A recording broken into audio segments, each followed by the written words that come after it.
We'll start with the small talk. I woke up at 2 in the morning shitting because I ate Domino's, so that was fun. Hey Domino's, if you want to sponsor the show for giving Levi the shits at 2 a.m., you can email us at heelsandquads@gmail.com. Now, if anybody didn't come here tonight to have a good time, please get the fuck out! Dance. Hard to even fucking focus on it. Like, I wanted to have a fucking puke bucket next to me and be like, oh my god, he's gonna puke. Because it was so fucking, this show was fucking awful. If you experience yellowing of the skin, and diarrhea, chills, and a fever, you might be John Dice. Do you or someone you know suffer from mesothelioma? Have you or someone Or you know jaundice. died from mesothelioma? Contact us now. You may be entitled to a settlement. Hold on a second, Levi. I gotta tell you something. If you or a loved one have any issues, just call Tober Beetle and Musgrave. 1-800 Beetle and Musgrave. That's a long fucking phone number. You can text it too. I've got 17 too many numbers. You guys, I feel like you guys are an extension of Talking Shop. I want to just keep doing this interview. Like, how drunk am I going to be when I land in Las Vegas? Jesus Christ. Did you just turn into the fucking Cowardly Lion?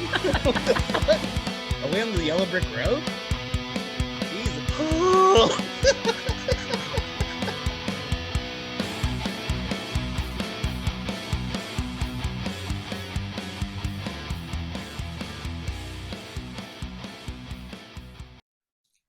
What's up, everybody, and welcome back to the Heels and Quads Wrestling Podcast.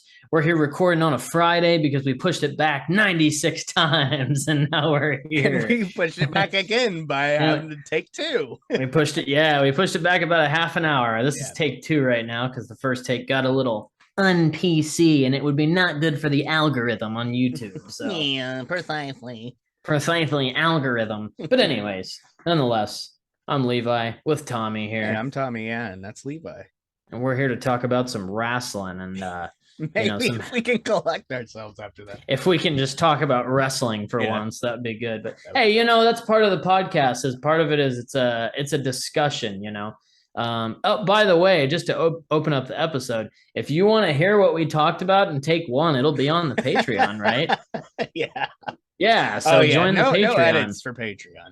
No. Patreon.com/heelsandquads. You get unfiltered, uncensored business on there. And if you want to hear take 1, then join the Patreon and check it out, man. It's pretty cool topic of discussion we had, but just got a little off kilter, Yeah, if you care about what goes on in the world, you'll really enjoy it. And speaking of things you can do and websites you can go to prowrestlingtees.com. And if you're watching on YouTube, you can get this shirt, the original Guns Heels and Quad logo. Designed by my wife's cousin. Shout out. That's and an OG, man. Yeah, I was going through my drawer. I was trying to find a shirt that I hadn't worn on the pod in a while, and I saw this laying there, and I was like, you know what? I'm gonna wear that. I don't wear my own merch enough. Yeah. .com/heelsandquads. Pick up a shirt. But I mean, you don't have to pick up a shirt. Patreon is where it's at. $1 gets you a thank you at the end of the YouTube videos. $3 you get everything early and uncut, and $5 you get all of that, plus every last Tuesday of the month we hang out on Zoom, we drink beers, we hang out, we talk about wrestling, we talk about music, we talk about life, a little bit of everything. This month it will be on August 30th. Just looking at it. That's right. Yeah. And then this week coming up on Classic Album Clash, it's my pick this week. Last week, I believe, or maybe earlier this week, I don't remember what day it came out, but I released the King Diamond Merciful Fate episode on YouTube and podcast. So that's where we're at publicly now. Is King Diamond. Okay. Yeah. So coming up, I believe it's Slayer. Then what did I do after that? I think. What did you do after King Diamond? We did Danzig. Yeah, it was Dio, King Diamond, Danzig. Then you did Slayer, and then Pantera. You did Pantera last week, and then this week Pantera was most recent. Aerosmith, Toys in the Attic, and Rocks. And shout out to Eddie Trunk because he did it this week on his show. and I had no idea Oh, what was yeah. happening. And then it came out, and I was like, Eddie, come on, man. How does that happen, man? He's I listening. don't know, He's listening to dude, the show, but dude. I mean, it's kind of cool. I love Eddie Trunk. I've met Yeah. Eddie Trunk before. Super. I just don't want to ride the coattails. But hey, you know what? I will say I listened to Toys in the Attic in my Preview. yeah, This is the preview. passively. I listened to Toys in the Attic as I was driving, and I think it'll be a fun episode because I've never listened to that album in full. I know a lot of those songs, obviously. Will I know a lot of songs on Rocks? You'll know a couple. Okay, is that got Crying? No, that's the 80s. Or actually, that's early 90s. That's 93, Yeah. I think it was. Crying and Crazy and Amazing, all those videos with Alicia Silverstone and Liv Tyler.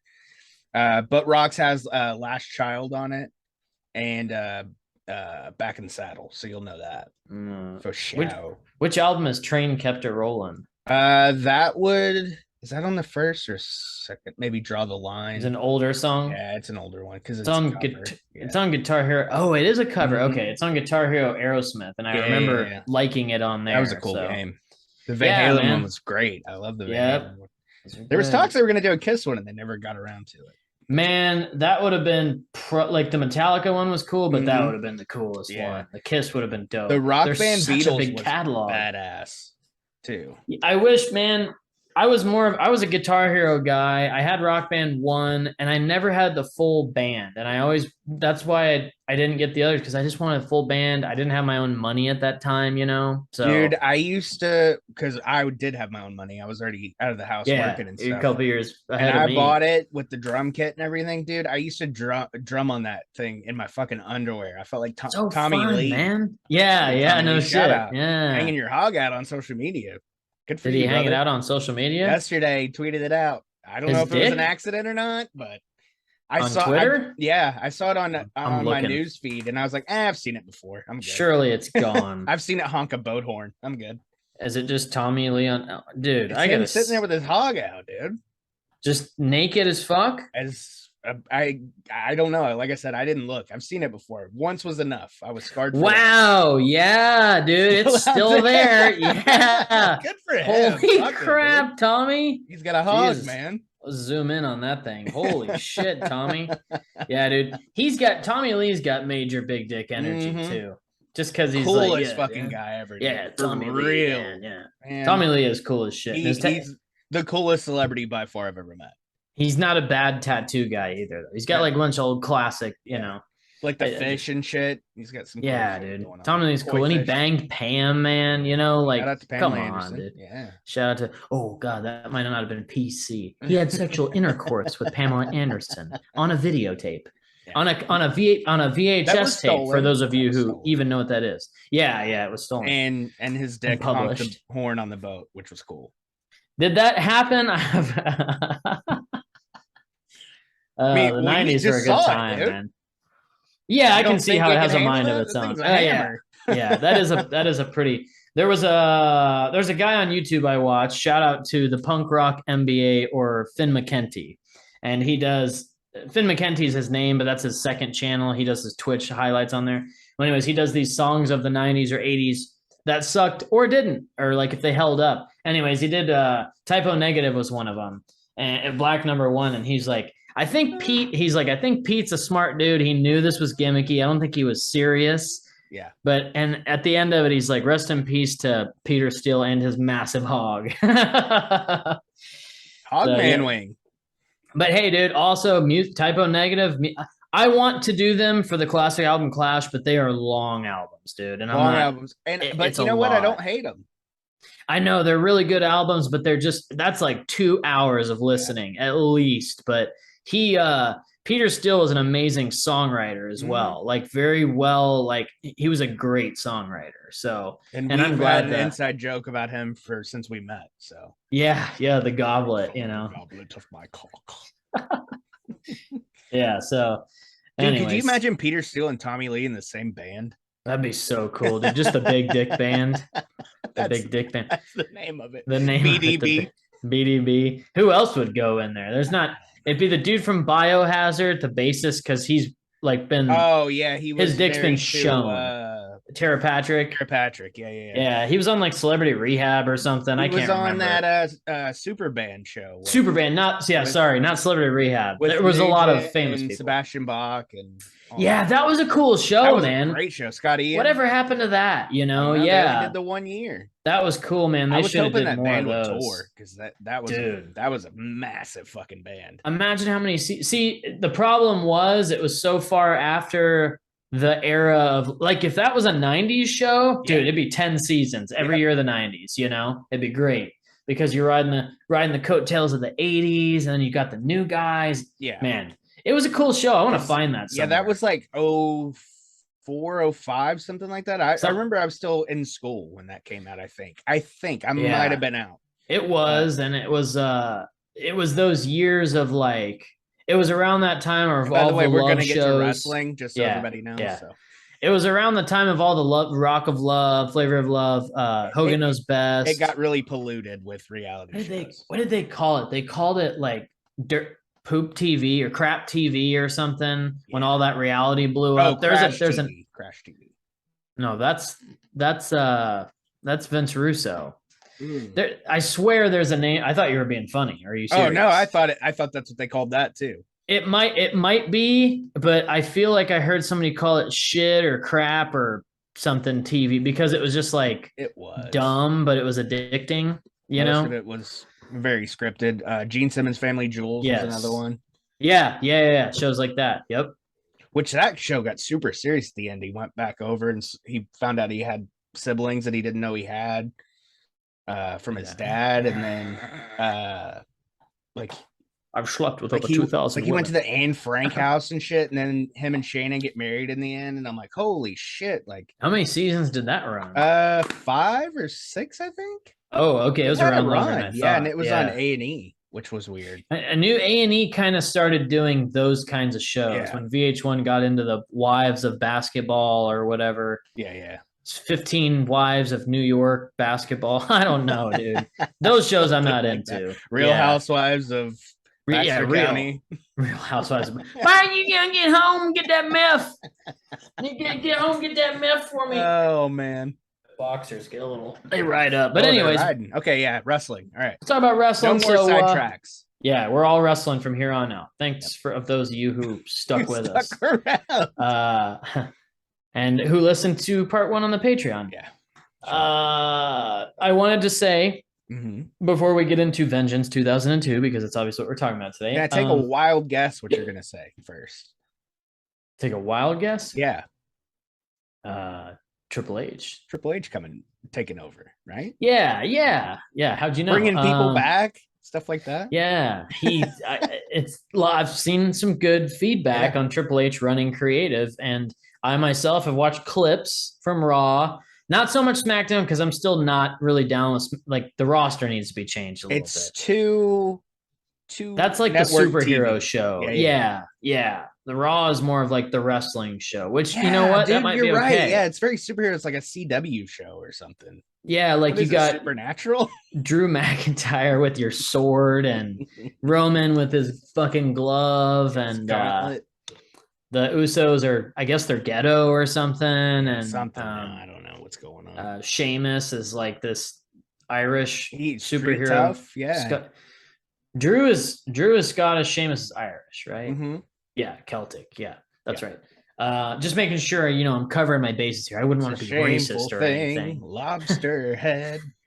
It's a shameful thing. Lobsterdale. I thought it said Clusterdale at first. Clusterdale. And I'm like, what is that? It's a shameful thing. Lobster Clydesdale. Is it a Budweiser horse? Whatever happened to that song, man?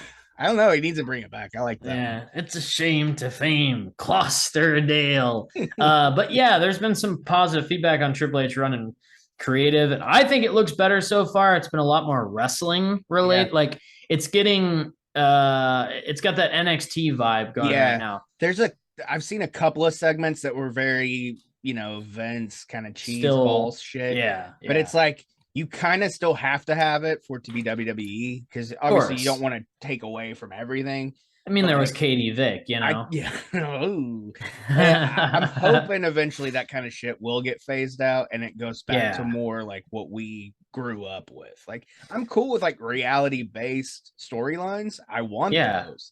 Yeah. But I also like, I want them to focus more on the in-ring product now. And then kind of build back up to where you can work on those. Let's do this. Okay, you're in this storyline. You're in this story. Something, you know, it's a lot. But I'm glad that because at first it wasn't gonna be Triple H. And then once we got word that it was Triple H, I know everybody on social media and us, we were excited too. And now, you know, with Sean running NXT, it's like you got these stories we've heard about these two guys since we were kids. Well, not necessarily kids, but like, you know, younger, say, when we got the internet, about how they kind of ran, you know, they were always working on shit, you know, either in the car, like in Vince's ear or whatever. You've got the two of the biggest names of all time running, you know, WWE basically.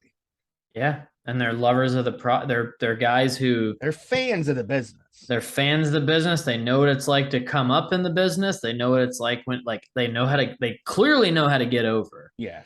And be successful in the business overall. Yeah, man. I don't think there's anybody like right now. I think that's good, dude. And if you got Sean, I say a year or two down the road, predicting it should be much better. I say the Raw after Mania next year, because they're doing the Hollywood thing, which is always a little cheeseballish.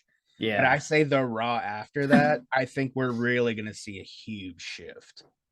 Yeah. And man, really, my main thing is like we said before, dude, story. There should really be any kind of high stakes matches. I mean, even like look back at Vengeance 2002, there's stories. Mm-hmm. Any kind of high stakes matches should have a good story behind it, especially the undisputed or whatever, the titles, the top title. It should always have a good story.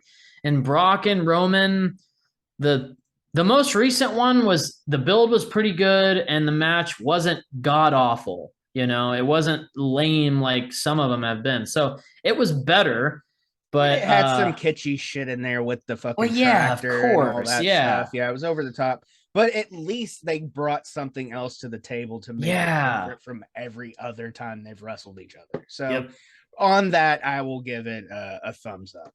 The finisher fests just get old, man, where it's like, oh, here we go. Spear, suplex, Superman punch, F5, kick out. That's not fun to watch. I know, you know, in Japan it's fun to watch, but you know why? Because they just told a 20-minute story to get to that point. Yeah. They makes beat a big the shit difference out of each other for 20, 30 minutes, and now we're getting another 20 or 30 minutes of a bunch of finishers. But even that, in between the finishers, they're building. They're telling the story. They're building to the next finisher. Yeah, exactly. Kicks out, you're like, oh shit, he just wasted. It feels like he wasted 5 minutes, but he really didn't. It's still just wearing down. You think you got him. Oh no, I don't have him yet. So I'm going to keep working. Yeah. And then the tides turn. Man, wrestling is just overall weird stuff. Yeah. And NXT can just go back to, I think 2.0 can just go away now because I'm over it, dude. I haven't watched enough of it to, give an honest opinion, but from what I've seen in the clips and stuff, it stinks. Yeah, compared to Triple H's NXT. Even I saw a random clip pop up on my YouTube the other day. It was like Gargano and Austin Theory were doing their thing. I guess they were together maybe at a point in NXT. And Austin Theory was much better. Like his character was much better then. Yeah. It was just a quick clip. I didn't watch it. That's another thing too, is when you started taking their names away from them, like, Austin Theory, then they just start calling Theory. Walter is now Gunther, and what is that shit, and I've dude? seen it now. I guess it's a thing that they're starting to give them their full names back, so that's good. That's be a no-brainer, man. It's just I don't know. I get shortening some, but just call them that. Like Austin Theory, that's the name. Yeah, just so why are you say shortening it to Theory. Theory? Like everybody knew that his first name in the business is Austin. I'm not sure if that's his real name. I'm assuming not. I don't but know. But yeah, that's what they should do on commentary in the match anyway. You know, Austin Theory coming down in the ring. Oh, and Theory with a suplex. Right. You know, you just You're not going to use say it his that full way name anyway. every time. Yeah. Yeah. And it's like, you know, Undertaker is like, oh, and Big Evil or Booger Red with the clothesline. Yeah. Booger Red. Yeah. I got that Booger Red. But yeah, improvements are happening slowly but surely. And I can't wait to see overtime. It'll get there. I think it'll get there. And then like we talked about briefly, I think, yesterday, AEW Dynamite was pretty good. The opening match, the Brody King, Darby Allin coffin match was pretty cool. A lot of blood in this show. And then the main was Moxley and Jericho, with Jericho being the Lionheart and coming out to the WCW theme and all that shit. That's cool. I didn't see that he came out to that theme. I didn't know that. That's cool. And Punk's back. Yeah, Punk came out at the end and hopped on one foot, and everybody was bitching. I guess there was a Twitter thing yesterday. Everybody was like, "Oh my god, he rushed Tony Khan rushed him back too soon. He's not healthy. He's not ready yet." Punk wouldn't have came back if he wasn't hopping ready. on his injured foot. That doesn't make any sense. If your foot was broken, you had surgery, you're not hopping on it if you're not healed. If you know no shit. And if you know anything about CM Punk, he's a very vocal dude. Yeah. And if he wasn't ready to come back, he would have let Tony Khan know. I think like we could go back to when he left WWE when he was hurt. Yeah, exactly. That was kind of what I was getting and they to. kept pushing him, and he was like, "I'm fucking hurt. I'm done. Yeah. Let me breathe." Yeah. Like, and especially because it was after the Rumble, and it's not like he was winning it anyway. So it's like, why can't I take a break? So I don't know, man. AEW looks good. All Out's coming up at the beginning of next month. That'll be a good one. That's right. The trios titles or the brackets set up. The Bucks are still looking for a partner. I'm assuming Omega will be back Wednesday to confirm that he's going to be their partner in the tournament. Makes the most sense. They kind of did a thing with Kenny? Hangman. Yeah. They did a thing with Hangman where it seemed like Hangman was going to be the partner. And I saw that. No. So then I'm like, I was saying Kenny from when they said they were talking about doing the trios title. It made the most sense. So what's if he'd be ready? But apparently, to me, my opinion, I'm assuming that's who it will be. What's the what kind of shows you that it's gonna be Kenny though? What is the sign? I mean, he said in an interview he's hoping for All Out. He wanted to be at Forbidden Door, but he didn't feel like he was quite ready yet. Yeah. The game is closer to coming out now. He was focusing a lot of time on that. Yeah, that's true. I think I'm gonna put money on it. I'm not gonna actually put money on it, but if I was a betting man, figuratively I would put money speaking, on Kenny being back this Wednesday. Okay. Or the following. Is that when it kicks off? It will be before. Oh yeah, it has to be this Wednesday because they have to have a match. So it's first round match with the Bucks is this Wednesday. So yeah, it would have to be this Wednesday. I saw the bracket. Is it 8 teams or is it 16? It's 8 teams, isn't it? That's what I thought. 8 teams, yeah. Yeah, because they don't have that many trios in there. Yeah. And you know what? I did see a post that is AEW getting too much? Yes, they're getting way too many belts. It's too much. But and the whole thing is they didn't want to do surprise appearances on pay-per-views anymore because Turner didn't like that. They want it on TV. They want it on TV. So you can surprise. Imagine the pop that happens when Kenny's music hits and he comes out. Yeah. And he's the Bucks partner and they win. They close the show. He's in the ring. Holy shit, the place is going fucking nuts. And then All Out, the pay-per-view, they win the trios titles together. And everybody got eyes on it at that point. Yeah. Yep. Because it's been almost a year now that Kenny's been out. That should, it has. He's going to be, I know Punk was the champion and had to go and everything, but I think obviously Kenny's return is going to be massive. Punk's comeback was big on Wednesday because I thought it was still going to be a couple months. But yeah, and I was at Walmart yesterday and the fucking AW pegs, I counted 6 Kenny Omega figures and I was like, if he was on TV right now, this would not be happening. Yeah. They would not be here. Well, damn, dude, send one my way. I need to go find that punk. You don't have a Kenny yet?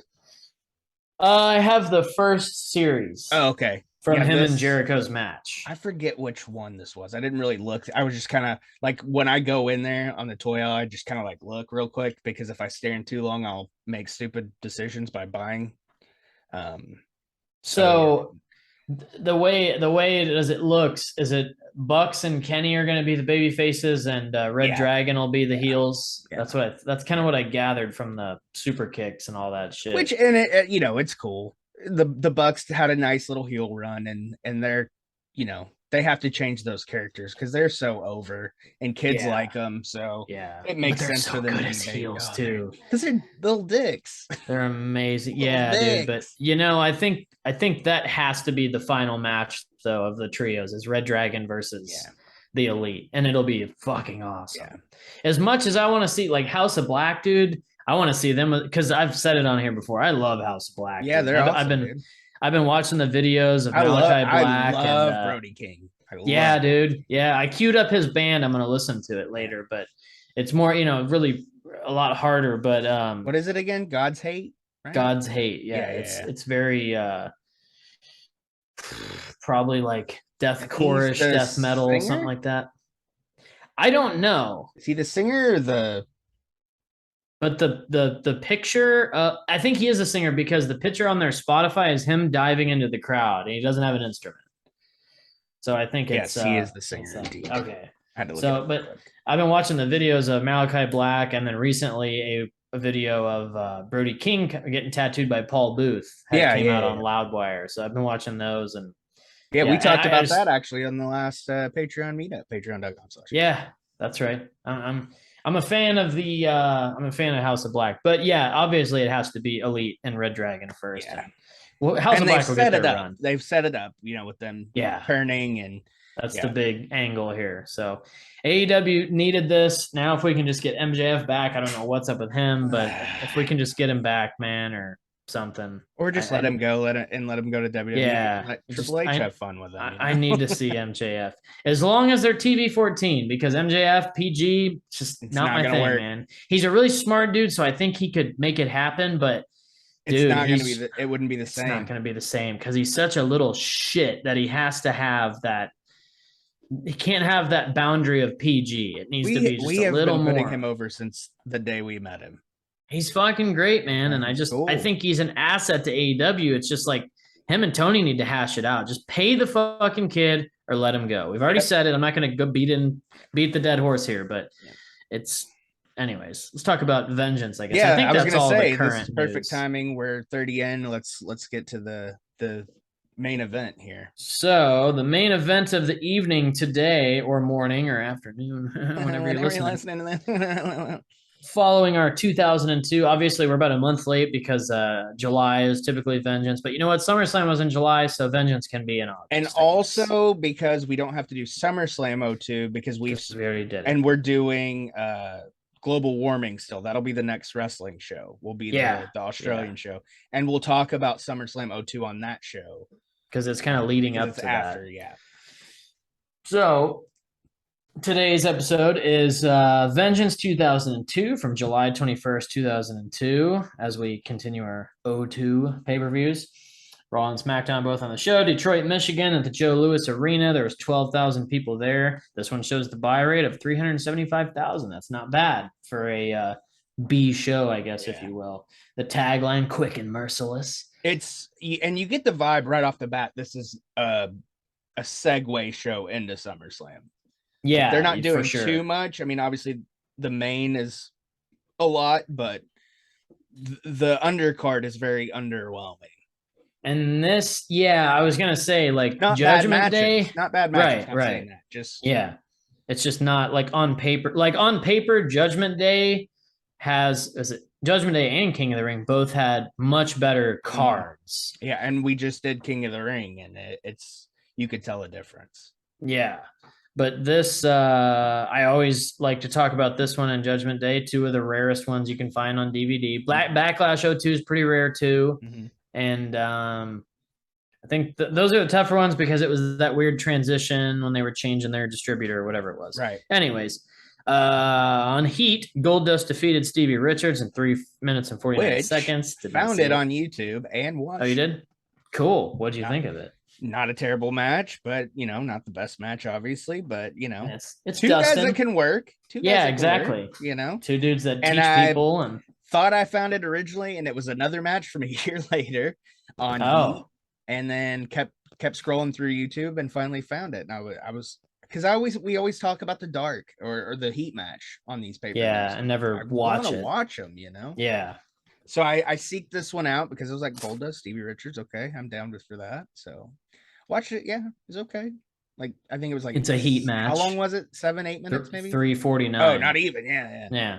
So I mean, it's a quickie. Just something to warm the crowd up a little bit before the show starts. But again, man, that's always the fun part about it was always the fun part about Heat. Pay-per-view Heats I never missed as a kid. It was that last chance to buy it. You see you get to see the arena, the set, dude. The ring, and you're like, it looks cool. Maybe I should buy it. Like if you're not sold on the card, usually, back in the day when you saw the setup, you were like, okay, yeah. You'll make an impulse decision to buy it or something. But it's like the Pickle and Views vodka I bought at the liquor store last week, and then Amanda was like, holy shit, this is delicious, because it was just little shots by the cash register. I was like, impulse buy. Yeah, that's really good. Shout out Texacraft if you want to sponsor the show. Shout out to Texacraft.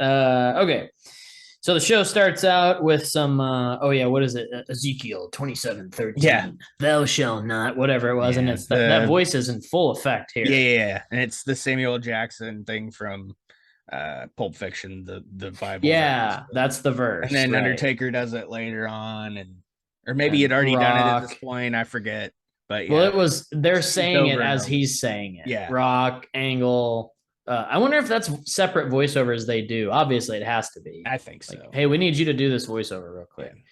Yeah. But anyways, the show opens with that, and then we get the opening match is the Dudley Boys, which is Bubba Ray and Spike. They defeated Benoit and Eddie Guerrero in a tag team elimination tables match, 15 minutes and 1 second. And not for the titles, which is weird. And JR flubs up later on. He's like, Bubba and Spike won the match. The title. Oh, I didn't catch that. Yeah, I was like, because you thought it would have been a title match too. Because what's the point of having a tables match when it's not for the title? When it's not a title match, yeah, exactly. But this was a cool one, man. I actually kind of enjoyed this one. Bubba and Spike did a unexpectedly very good. Kind of bummed that Spike didn't do it back. He just automatically jumps when Bubba does. Maybe Devon was like, "Don't you do that, brother! I'll strike down on you." Yeah. And then Bubba goes through a table, but they're like, "Oh no, he's good." The ref signals it's off because it was put through a table. Yeah, jumped, did like a back bomb kind of thing. Yeah. And then the first elimination is it was Benoit, I think. Yeah, it was Benoit on the outside, the top. Yep. No, that was Eddie. Eddie was first. Eddie does the bump through the table on the outside. Okay. Pretty sure I remember him like popping back up because he didn't quite catch all of it, and it kind of looked like it hurt a little bit. Yeah. And then Spike goes out, and then right after Spike goes out, Benoit's out. It's like almost instantly, it felt like. And then yeah, that's right. And Bubba puts Benoit through the table. It's the Bubba bomb through the table. Yeah, in the ring. That wins. Yes. Man, Spike was also outside of the ring on the other side by the entrance. I say unexpectedly a good match because you kind of look, you're like Bubba Ray and Spike, whatever. Yeah, sure. But it's Benoit and Eddie, so it's going to be. And 15 minutes. It was a pretty entertaining 15. A very good opener. The second longest match, man. Yeah. It was a perfect way to open the show and kind of set the pace because it's slows down more so in a quick show. Yeah. Way after this. A lot of backstage segments. Yeah. So I think right after this is when you got Bischoff hunting down Triple H, or maybe it was after the second match. There's a couple of times he's looking for him. Yeah. So, and they're at the general manager's offices. That was always fun. Somebody tells Bischoff that he's in Stephanie's office later on. And he's waiting outside with Coach and they're chit-chatting. Yeah. But yeah, we can talk about that when we get closer to that time. I'm not sure of the backstage segments, but I can't remember where exactly. We'll talk about it because there's the whole Triple H thing. And then we get Jamie Noble defeated Billy Kidman to retain his cruiserweight title in 7 minutes and 27 seconds. It was a good cruiserweight match. Yeah. It was fun. You know, another two guys who are just good workers. Billy Kidman, I think he's still agent or a coach or whatever, but he was always such a good worker, man. And I know in WCW I guess he was more of a late WCW era. Yeah, guy. he was like 99. 97, 98, 99. Or even before that. Okay. Because like later on he did the Ravens flock thing when he started wearing the beater and the jean shorts. That's right. Yeah. But yeah, once he goes to WWE, he you know, he's bulkier. He's not as agile. Not saying that he wasn't agile. He just wasn't as agile. And his run didn't last very long once he got there. The last I remember was like him and Paul London 04-05 ish. And that's really after that he was a heat 2 or guy. 3 years, and then it was just like, okay. I'm over the Jamie Noble Nydia thing already. Yeah. Just I mean, I remember it. I remember it, you know, when it happened. The original, yes. At the time. I was looking for the words. I'm out of coffee and I'm starting to crash a little bit. I'm getting a hot flash right now. I'm over that storyline already. But yeah, I mean, it was okay. Cruiserweight match, you know. Yeah, it was I see why this wasn't the opener as opposed to the tables match, though. Yeah, if it was them going 15 minutes in a fast-paced cruiserweight, sure. Yeah, you know, like WCW style, but it's a good second match, just kind of there, you know. Yeah. No women's title matches. No women's matches on this one. And we mentioned on the King of the Ring episode, on King of the Ring, there was no tag matches. We get 2 tag matches here. Yep. And then we got probably some Bischoff stuff in between again. Or Angle. There was the one moment with Angle, and then that's right before the main. He does the Angle Bischoff. Bischoff's trying to recruit him. No, there's another. It's a little interview segment at the start of the show. It was quick. I don't remember. It might have been after this, yeah. And then we got Jeff Hardy defeated William Regal to retain the European title in 4 minutes and 16 seconds. Regal's crying. He's King says Regal's gonna cry again because he was crying. When he lost it, and he's like, you just see how much it means to him. Yeah. And you can kind of tell. I know Matt Hardy talked about it on his show that around this time, Jeff was kind of getting burnt out and just like not really super into wrestling. Well, I mean, and a couple of weeks before this, you know, I mean, even before because 2 weeks before this, he wins the European title, I believe. But then, like around King of the Ring, he's getting that main event push. He's going against Taker for the title, the ladder match that everybody's seen. It's on YouTube. Is that the puppy? Yeah. He's stretching. So I mean, I could see it. I could see getting burnt out, and that's probably why they gave him the title match, because he's like, "Hey, I'm getting burnt," you know. But he just said he was kind of checking out, and you know, it's when he started wanting to do his music thing, and like the Undertaker match. Obviously, he's proud of that. But I think Matt said, and whoever's listening, correct me if I'm wrong, but I think Matt said like he wishes he would have been more into it because he could have appreciated it more. You know, in retrospect, obviously he's like, that's a highlight of his career. That was a fucking cool match, dude. It was a Taker. Cool match. I went out of my way to make sure I watched that Raw. It could be a Patreon match we watch. I'd do that one. Yeah, I'd love to do that. Maybe we do that before we do the albums this week. Yeah. But anyways, this match was fine. It was very quick, didn't really stand out, but you know, it's just like, cool, he's still a European champion, whatever.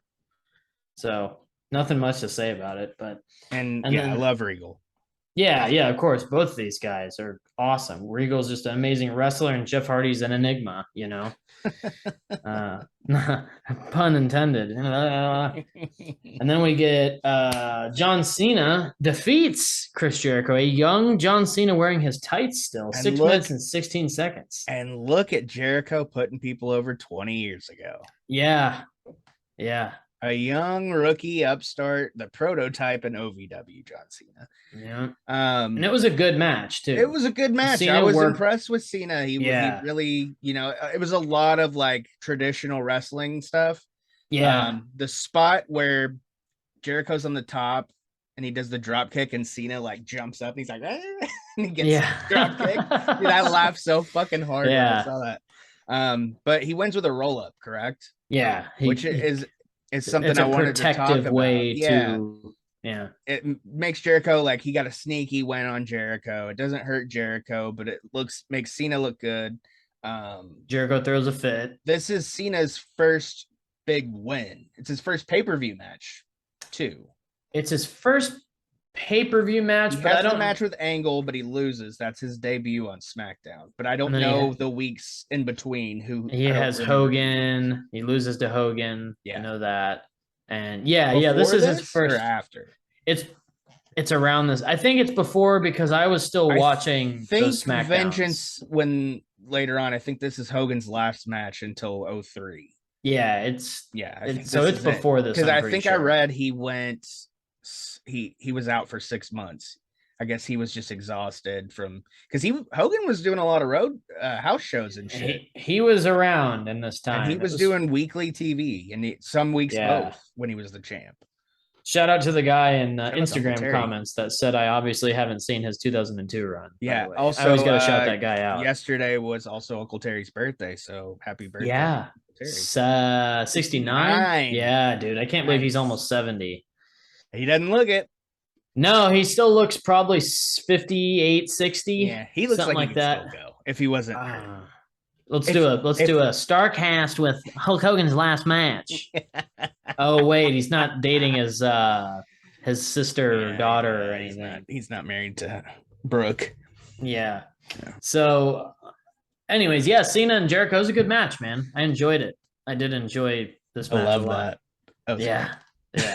I did it just for you. No, and it was cool. And then after this, they do the segment with Flair and Cena, and then Hogan shows up. Hey, nice match, brother. Yeah. And then him and Flair go on about kind of a weird everything going on. It's strange. Like they're not clicking on this segment. No, and Flair's like kind of buries him in a way, and then Hogan's like, on a real note, though, brother. Yeah, like I don't remember what he says. This back more my way. Yeah, he kind of puts Hulkster down a little bit. Those are two guys though. Like that doesn't work for me, brother, and woo, that doesn't work for me. But it was a cool little segment. It gives Cena another little rub ski because after his first match with Angle, he gets the one from Taker, and that was a big one.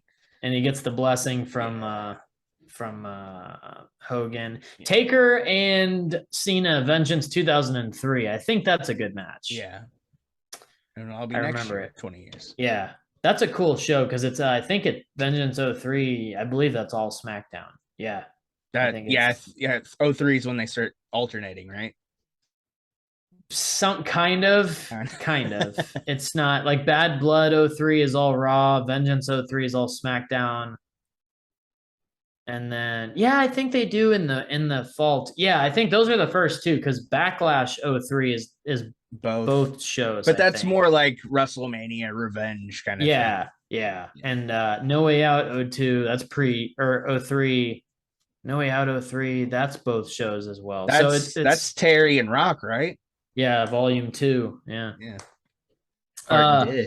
Anyways, Rob Van Dam defeats Brock Lesnar by DQ to retain his Intercontinental title. 9 minutes and 21 seconds.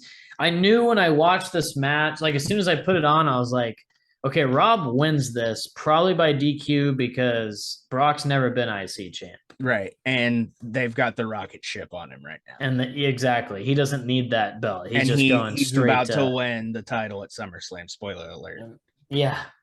For all the 20 years of you who have it was a cool match. It's showing off Brock's a beast and Rob can keep up. And Rob gets some offense in there. RVD's he's fucking good, man. I wish him. Yeah, I'm an RVD guy for sure. And that's an interview I'd still like to try to seek out. I think he would do it. Honestly. And I would ask him pick a hand. I would do the pick a hand. Not sure.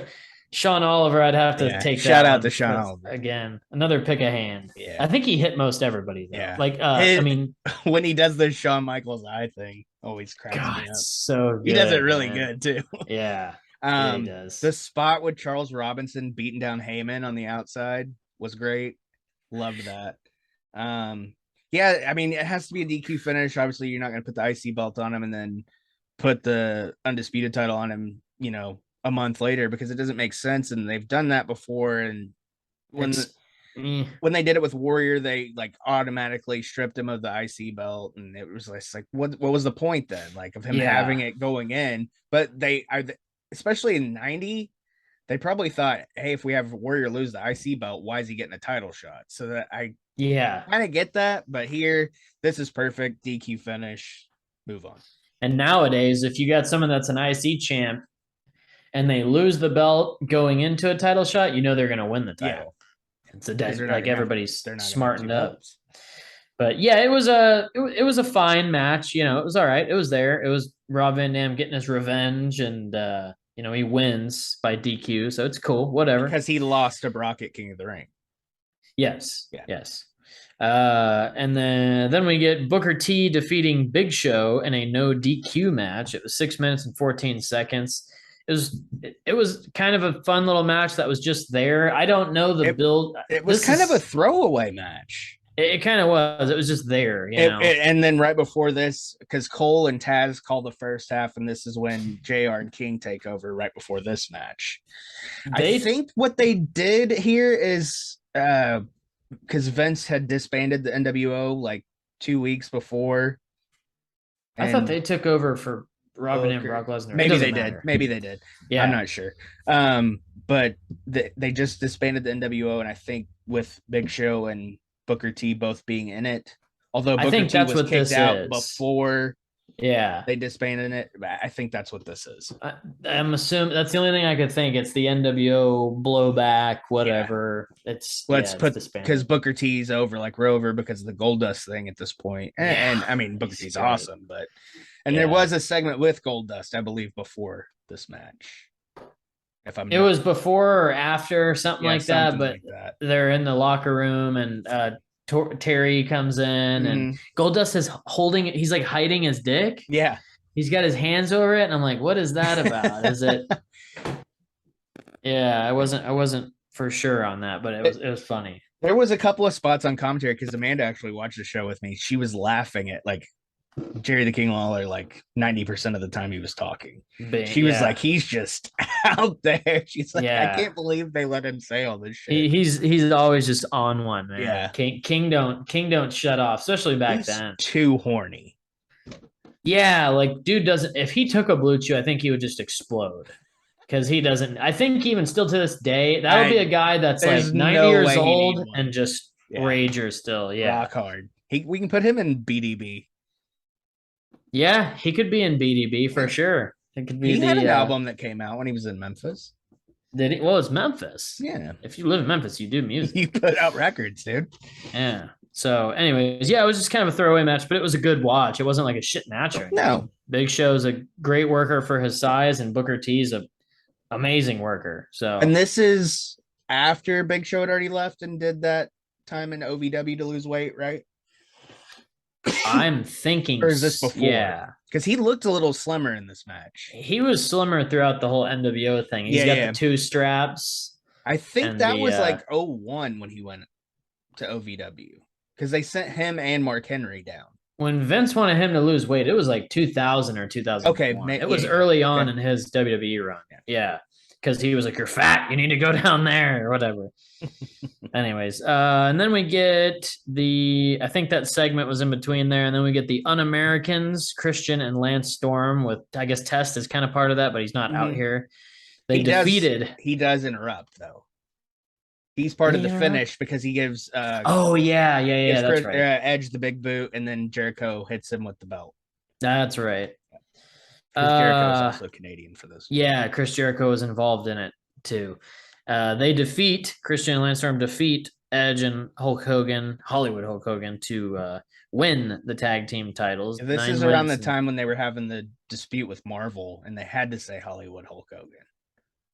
Oh, really? Yeah. Because he was red and yellow, remember? Yeah. So they never took that Hollywood off. And I remember being like, why is that? And then years later, I looked it up, and I guess they were having problems with Marvel and him using Hulk without something interesting. Yeah. It was a strange time. Because he was Hulk Hogan in the 80s. That's weird. And they had like leased that name. Like Marvel got a piece of it. Oh, Like okay. any I old see. Hulk Hogan merchandise, it says Hulk used under license by Marvel Comics. Ah, I didn't know that. Mhm. Okay, interesting. That's a good little fact to know. You're welcome. Little factoid, yeah. It was 9 minutes 48 seconds. I think it was Tom fact. it's a Tom fact. It's a fun match. You know Hogan's kind of he's a slow worker right here, but I still love his O2 run. He And looks cool. he looks so cool in O2, man. I love the long tights, red and black, and he's literally Hollywood Hulk Hogan, but in the blue and or in the red and yellow. So it's the same image, Yeah. But it's And he's always got the shadow beard with the yeah, man. I like it. And Edge is Canadian, so that's what's weird. About It was a lot. But he's they built it up. They were like, Edge saw Hogan at WrestleMania 6 in Toronto. Yeah. And I think they said he used his own money and he was like 9, I think, or 10 when it Yeah, happened. he wasn't I'm like, that what? old then. No. He saved up all that allowance money. Yeah. Which I mean, back then it was probably still cheap because wrestling tickets were like $10 probably. It wasn't quite what it is now, but it was a cool match. It's whatever. That's it. I am curious to see if Hogan was on the SmackDown right after this, or is he just gone? I think I read that this was it. This But was I just could the be last wrong. one. He might have shown up for a couple of SmackDowns.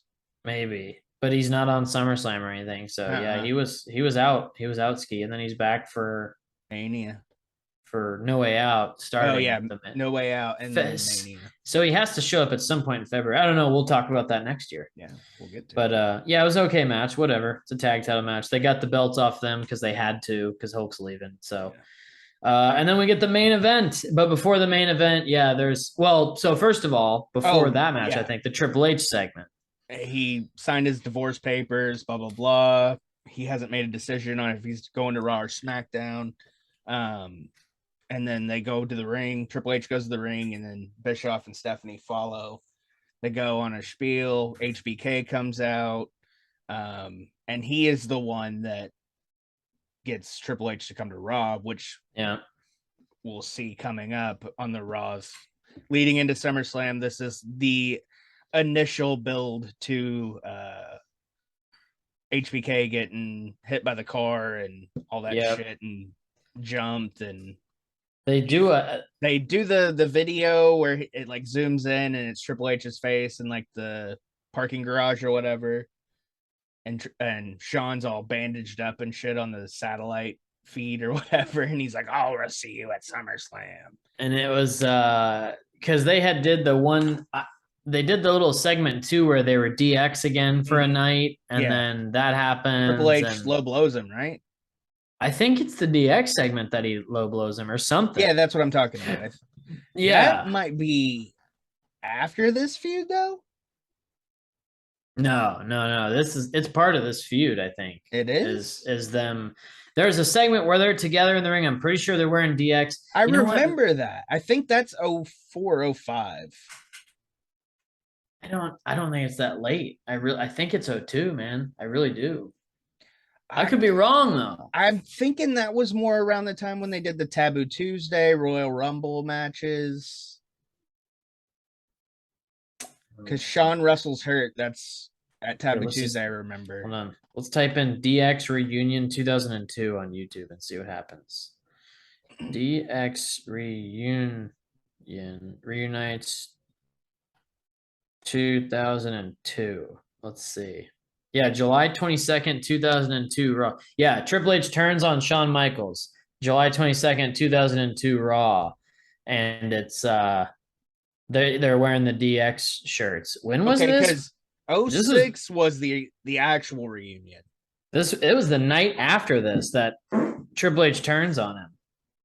Yeah, 06 was the actual reunion. I don't know if that's what you were thinking of at first. I don't know, man. No, I remember what you're talking about when they come out wearing the DX shirt and Triple H, I think he either kicks him in the nuts or he low blows him. Something with his nuts. Something like that. He hurts his testes, for sure. He hits him in the beanbag. But he, But then that fucks up. If that's the night after this, that fucks up the whole thing with he jumps him in the parking garage, because it's like, who else would it be? Just turned on him because they were wearing DX shirts. I'm not saying that you're wrong. I'm just saying then that No, storyline. I know what you're saying. I mean, maybe he still does it then. He obviously still does it, now right? I have to watch the Raw after now. Yeah, we'll build up to SummerSlam. Not tonight we'll though. it out. I've got a busy sports night tonight. See, this My is the Jets fun and your part. Eagles are playing each other tonight. It's been 20 years, so we forget what happened. We got to watch the Raws, man. You got to tune in to next week's Raw. I've been doing it every I fucking skim show through we 'em. do. As soon as we're done talking about the pay-per-view, I go and that's what I do. Go that and watch night. it. Yeah. Yeah. Anyways, so Triple H goes to Raw. Long story short, after all the drama, he talks shit to Stephanie, he talks shit to Bischoff, says he's gonna make his life live in hell, whatever. And then Bischoff tries to recruit Angle right before. Yeah, and Angle's like, I got a big match I gotta take, and Bischoff's like, yeah, of course. Yeah, win one for Raw. Yeah, exactly. And then main event time. It's a triple threat. The Rock, Undertaker, and Kurt Angle. Taker's the champion at the time. The Rock's first match since Mania, I believe, is what they say. When he's coming Is out. it really? I think they said this is the first time we've seen him in the ring. Oh, because he had some matches on SmackDown and stuff. Oh, maybe that's what it was. Maybe his first pay-per-view match. Since. Yeah, it's his first pay-per-view match because he was all over SmackDown and stuff. After WrestleMania, he does some tag matches on SmackDown then, but he's busy. I think this is when he's filming the Scorpion King or whatever, isn't it? Yep. And so he somehow got number one contender spot. I don't know. I guess because he interfered in the match. That's right. Yeah, King of the Ring. That's right. And then Angle and Taker wrestled for the title on SmackDown. That 3 count and tap at the same time. Yeah. Right. And then so it becomes a triple threat. We're adding Angle, which that's another thing I want to talk about. When was the last time we had a WWE title match, triple threat, that doesn't include a Money in the Bank cash in? Dude, it's been a while. Long time. And in between 98 and this time, we had them all the fucking time.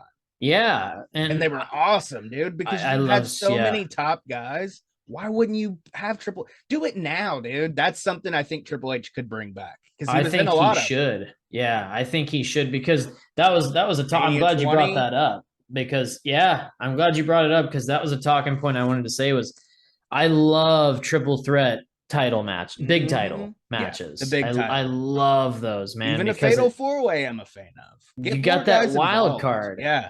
Yeah, totally. Four-way, even the 5, whatever, when it's 5 at once, fatal 5-way, whatever. Yeah. It starts getting crowded there, but it's still fun to watch. But it's just you got all those wild card factors because when it's a 3-way, anybody can steal the win, you know. So it doesn't have to be pin the champ. Exactly. Yeah. So makes it harder to predict when there's more than 2 people in the ring.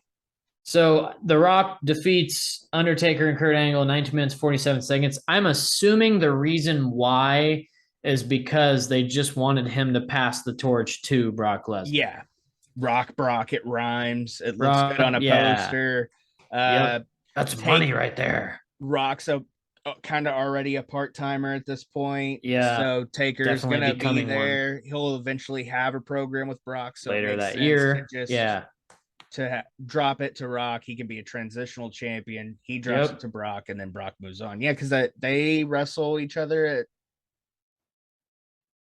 in the Hell in a Cell. When is that? That's No Mercy this year. Yeah, No Mercy in Little Rock. Yep. Yeah, October in Little Rock. And then because Survivor Series, it's Brock and Big Show. It's a weird match because it's the Elimination Chamber. Yeah. Both titles are up for grabs at that point because Triple H gets awarded the world heavyweight around Unforgiven. Yep. And I think it's him and RVD at Unforgiven. I think that's the main event or the world heavyweight title match. But yeah, Brock, it's a money thing. And I get it. It was a cool match, and that's the thing about the original Brock Lesnar run, man. The original Brock Lesnar run was fun because he was still such a wrestler at the time that it wasn't just suplex, F5. I mean, he didn't even do a ton of Germans here. He did them, but he didn't do like now where it's his main move. But so I think it was a good match, the triple threat. I'm always down with the triple threat title match. Yeah, it was fun. And all 3 guys, big stars. Got their spots. Yeah. Awesome. Yeah. Yep. I really liked the main. Like I said earlier, the show was a bit underwhelming because it just felt like a transitional show just to get the SummerSlam from King of the Ring. Definitely did. Yeah. But the main delivered and it made it all worthwhile. I mean, overall, not a bad show. It was a little quick, which is never bad, for a pay-per-view. That take notes, everybody running wrestling companies, especially in the streaming era. fucking hours long, or it 2 doesn't nights. Have to be a 2-day festival. No, doesn't need to do that. I don't have time for that anymore. No, that would be cool if WrestleMania. I think they're going to keep WrestleMania 2 nights though for money reasons. One show, cool, but don't start making everything 2 nights. Yeah, don't do this. SummerSlam doesn't need to be 2. I'm so glad it was like just over 3 hours. Mania being 2 nights. I mean, I get it. You're getting more money. Yeah, it's a spectacle. Not everybody can go both nights. Also, I think Wrestle Kingdom changing to 2 nights kind of made them think, hey, why isn't our biggest show of the year 2 nights? Yeah. I think Triple H was probably in Vince's ear when they decided to make that move. Because Triple H actually has his finger on the pulse. Yeah, he knows what's going on. Triple H, that's why the best thing for that company right now is him fucking being in charge of creative. Yep. But I gotta Stephanie being in office. I gotta get out of here, so let's take her home. Let's wrap it up. Vengeance 02 is a good show. Go watch it. Thanks for listening. Check us out on Patreon. Like we said, we'll be doing the meetup, and what is that? August 2 or 3 weeks now. Yeah, the last Tuesday of every month. Yep. And prowrestlingtees.com/heels and quads, Collar and Elbow brand. There's the shirt, the OG shirt right there, the first one. Collar and elbow brand.com, coupon code heels and quads and all caps. Got some new stuff out 10%. There. Finally, yeah, we're getting some new stuff. Go Green Hemp, heels and quads, 15%. Mm-hmm. And dude, thanks for listening, ladies and gents. Check us out next time. And sign up for the Patreon now, and you'll be able to get the new classic album Clash that comes out probably Monday. If I'm a betting man, again, I'll say Monday. Monday or two. Let's yeah. We'll shoot for Sunday. It'll probably be Tuesday. Yeah, exactly. Yeah. But yeah, either way, you get it early, and another one the Slayer episode will be out on YouTube soon. If you want it now, you can go to Patreon and get it, and a couple others that haven't come out yet. Either way, Patreon gets Classic Album Clash a month in advance, and they get these shows a day in advance. So check it out. Sometimes 2 days, depending on my willing to edit. Check it out, and keep an eye on the YouTube channel. We'll probably update you guys on here, but we got some ideas brewing, so keep an eye on that. And I mean, we're gonna mull it over the weekend, I think, and come to a decision. Yeah, Tommy had some. We had a. It was a collective idea that I think we've mentioned before, but I think you pulled the trigger on saying it, and it's like, let's do it. Yeah, creatively, we're on the same wavelength at this point. And definitely scheduling related too. So yes. Anyways, thanks for listening. Thanks for being a part of it. Thank you to all the Patreons out there. We'll see you guys at the end of the month. And we appreciate everybody. Tell your friends. Tell your enemies. We'll see you next time. Later. Watch Vengeance 02. Yes. And the Raw and SmackDowns in between. Bye. Yeah.